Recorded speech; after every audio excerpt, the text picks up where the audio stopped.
भक्त प्रहलाद किसके भक्त थे? भगवान ने उनके प्राणों की रक्षा कैसे की? भक्त प्रहलाद का जन्म उस समय की बात है जब पृथ्वी लोक पर हिरण्यकश्यप और हिरण्याक्ष दो असुरों ने भयंकर उत्पात मचा रखा था। वह ऋषि मुनियों को मारते तथा उनके यज्ञ अनुसंधान को नष्ट करते थे।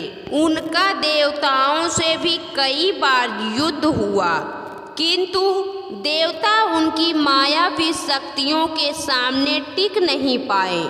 अंततः देवताओं के आग्रह पर भगवान विष्णु ने हिरण्याक्ष का वध कर दिया, जिससे हिरण्यकश्यप बदले की आग में जलने लगा और शक्तियाँ प्राप्त करने के लिए तपस्या करने लगा, जबकि उसकी पत्नी कयाधु माँ बनने वाली थी और उसके कोख में हिरण्यकश्यप की संतान पल रही थी।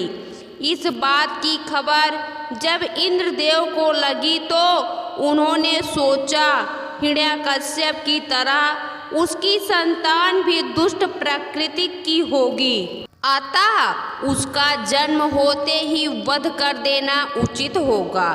इसलिए देवराज इंद्र ने हिरण्यकश्यप की अनुपस्थिति में उसकी पत्नी कयाधु का हरण कर लिया तथा उसे इंद्रलोक ले जाने लगे। तभी रास्ते में उन्हें नारद जी मिले और नारद जी ने इंद्रदेव से हिरण्यकश्यप की पत्नी कयाधु के हरण का कारण पूछा तो इंद्रदेव बोले, हे नारद मुनि, मेरा कयाधु से कोई वैर नहीं है। मैं तो हिरण्यकश्यप की होने वाली दुष्ट संतान का वध करना चाहता हूँ। जैसे ही कयाधु संतान को जन्म देगी, मैं उस संतान का वध करके कयाधु को छोड़ दूंगा। तब देवर्षि नारद बोले, हे इंद्र, तुम एक क्या पाप करने जा रहे हो? कयाधु की गर्भ में जो संतान है वह दुष्ट प्रकृति की नहीं है, अपितु वह भगवान विष्णु की अनन्य भक्त है और तुम उसे नष्ट करने को कह रहे हो। उसके बाद इंद्रदेव ने कयाधु को छोड़ दिया और नारद जी से उसे लेकर अपने आश्रम में पहुंच गए, जहां पर भक्ति का माहौल तथा उपदेश पाकर कयाधु की संतान में भक्ति का रस भर गया और कयाधु ने एक पुत्र को जन्म दिया, जिसका नाम भक्त प्रहलाद रखा। इसके पश्चात कयाधु अपने पुत्र को लेकर अपने महल आ गई। होलिका और भक्त प्रहलाद की कहानी। भक्त प्रहलाद के जन्म लेते ही वह भक्ति के सागर में गोते लगाने लगा और जब यह बात उसके पिता राक्षस राज हिरण्यकश्यप को पता लगी तो उसने अपने पुत्र को कई प्रकार से समझाने का प्रयास किया कि वह भगवान विष्णु की भक्ति करना छोड़ दे, क्योंकि हिरण्यकश्यप भगवान विष्णु को शत्रु मानता था और बदले की भावना में जल रहा था, क्योंकि भगवान विष्णु ने उसके भाई का वध किया था। लाख प्रयास करने के बाद भी भक्त प्रहलाद ने भगवान विष्णु की उपासना करना नहीं छोड़ा। अंततः उसने हार मानकर भक्त प्रहलाद को मारने का निश्चय कर लिया और उसने अपनी बहन होलिका की मदद ली। हिरण्यकश्यप की बहन होलिका एक दुष्ट प्रकृति की राक्षसी थी। उसे भगवान शंकर जी के द्वारा एक चादर प्राप्त हुई थी, जिसे ओढ़कर वह आग में बैठ जाती थी और आग उसका कुछ भी नहीं बिगाड़ पाती थी। इसी बात का फायदा उठाकर वह भक्त प्रहलाद को जलाने के लिए उसके साथ आग में बैठ गई, किंतु होलिका पर से चादर उड़कर भक्त प्रहलाद पर जा गिरी और होलिका जलकर राख हो गई। तथा भक्त प्रहलाद का बाल भी बांका नहीं हुआ।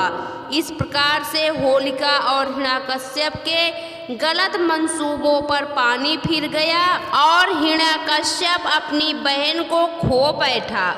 इसी उपलक्ष्य में बुराई पर सच्चाई की जीत के रूप में होलिका दहन किया जाता है और होली का त्यौहार मनाया जाता है।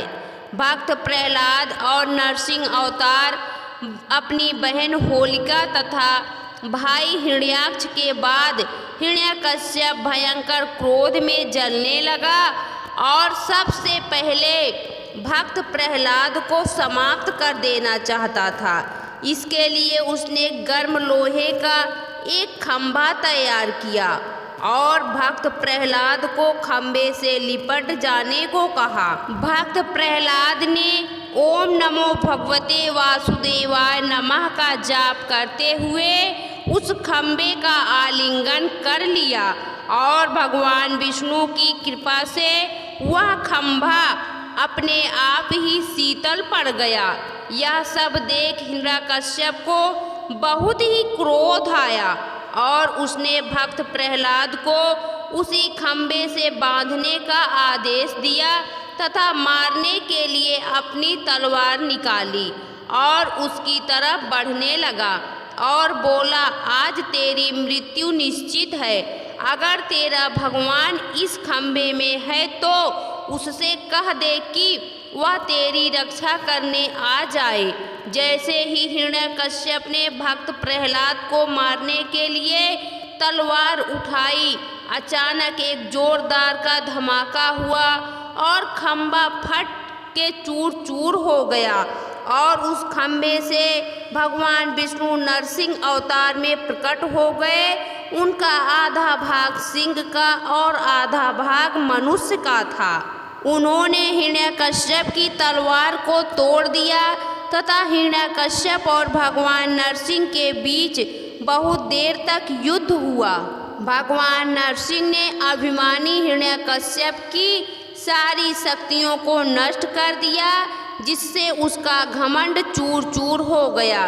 फिर हिरण्यकश्यप को अपनी जांघों पर उठाकर महल की चौखट पर रखकर शाम के समय अपने तेज नाखूनों से चीर दिया तथा अधर्मी राक्षस से इस पृथ्वी को फिर से मुक्त कर दिया।